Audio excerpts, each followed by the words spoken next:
आज हम लोग डिस्कस करेंगे कि अगर आप ऑटोमोबाइल सेक्टर की डीलरशिप लेना चाह रहे हो ऑटोमोबाइल से रिलेटेड, तो क्या कन्वीनियंट होगा, क्या प्रोसेस होता है, कैसे हम इसको अप्लाई करते हैं, कितना हमारा बजट होगा, वो सारी चीज़ें हम लोग रिकैप करेंगे पूरे वीडियो में। और लास्ट में ये भी डिस्कस करेंगे कि कौन से ऑटोमोबाइल में एक स्पेसिफिक एरिया हो जिसमें हम डीलरशिप लेकर के अच्छी अर्निंग स्टार्ट कर सकते हैं अपने रीजन, अपने शहर से। तो चलिए स्टार्ट करते हैं वीडियो को। मेरा नाम अतुल त्रिपाठी और आप देख रहे हैं E R make Tripathi channel. पहली बार चैनल पे आए हैं तो चैनल को सब्सक्राइब करें और अपने दोस्तों को शेयर करें। यहाँ पे डेली बेसिस पे जो भी अच्छे हमारे बिजनेसेस हैं, चल रनिंग में है, जो आने वाले फ्यूचर के बिजनेसेस हैं, उसको हम लोग डिस्कस करते हैं।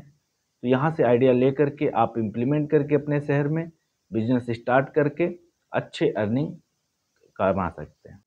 ऑटोमोबाइल में बहुत सारे सेगमेंट होते हैं। अगर आप प्रोडक्ट एंड सर्विसेज पे जाएंगे, अगर आपको सर्विसेज देना है तो एक अलग सेक्टर है, अगर आपको सेल करनी है तो वो अलग डिवीजन है। अब बात करते हैं कि अगर मान लीजिए कि आपकी जो इंटरेस्ट है वो सर्विसेज से रिलेटेड है, कि हमको सर्विस बेस्ड अपना डीलरशिप स्टार्ट करना है।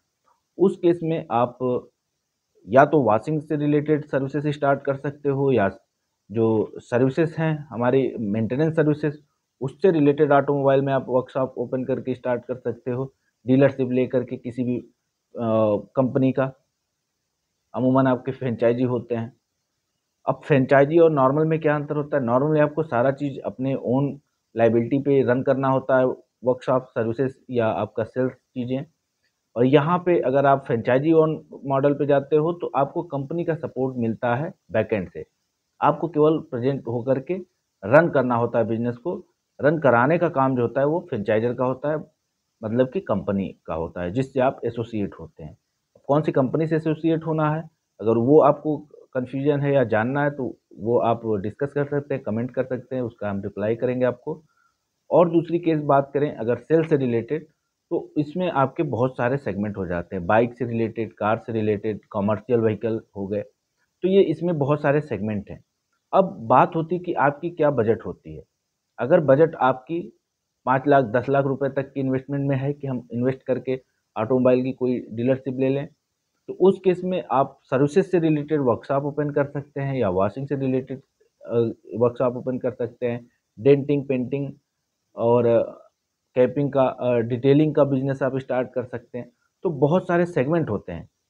कहने का एक ऑटोमोबाइल है, लेकिन यहाँ पे सब डिवीज़न बहुत सारे हैं, क्योंकि एक प्लेयर हर काम नहीं कर सकता है, वो पॉसिबल है नहीं। इसकी वजह से बहुत सारे सब डिवीज़न में बटे हुए सर्विसेज होते हैं, जिसके बिहाफ़ पे ही यहाँ पे वर्किंग होती है।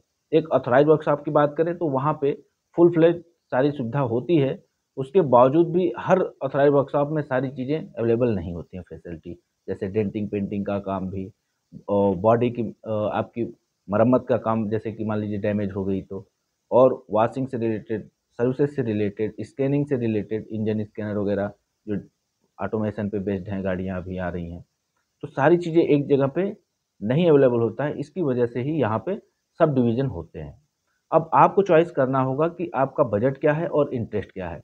मेन मोटिव ये होता है, पहला आपका इंटरेस्ट। अगर आपका सेल में इंटरेस्ट है तो आप बाइक, ई-रिक्शा या फोर व्हीलर में कोई भी ब्रांड का, टाटा, हुंडई, मारुति, किसी भी ब्रांड का आप ओनरशिप लेकर के काम कर सकते हैं।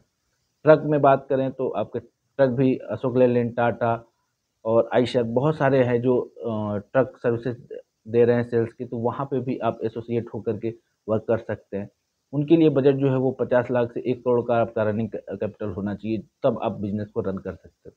अगर डिटेल की चीज़ें जाननी है तो वो हम लोग एक नेक्स्ट वीडियो में लेके आएंगे। पर्टिकुलर सेगमेंट का डीलरशिप आप कैसे ले सकते हैं, जैसे ई रिक्शा का कैसे लेंगे, बाइक का कैसे लेंगे, कार में कितना इन्वेस्टमेंट होता है, ट्रक का ऑनरशिप लेने के लिए डीलरशिप में क्या इन्वेस्टमेंट होगा, वो इक्विपमेंट का डीलरशिप लेने के लिए आपका क्या सर्विसेज का होगा, वो सारी चीज़ें हम लोग डिस्कस करेंगे। तो आई होप कि आपको ये वीडियो अच्छा लगा होगा।